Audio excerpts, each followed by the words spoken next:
Hello, traders. FX Pip Collector here. Today is Tuesday, October 14th, and this is my analysis for gold, and we're on the 1 hour time frame. So gold did end up making a very strong push down, but we have recovered a lot already from that move. Now, to me, it definitely looks like a possible A, possible B, and it does look like something that could go down to a lower fib level for a C before it actually continues back up, possibly.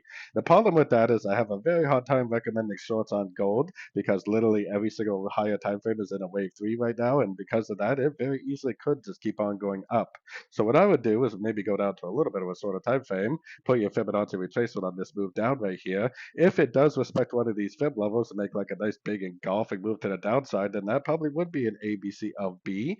Probably would make for a pretty decent little short, probably another leg about the same size as this leg. Also, if it does start to push down, the first thing would do is once it took out this low right here, I'd put my Fibonacci retracement on this whole move up right here. I would look for three waves down. I'd look for impulsive up at a fib level and possibly another long opportunity, maybe in another day or two. So anyways, don't forget to check out my website linked over here in the corner. And as always, thank you for watching and happy trading.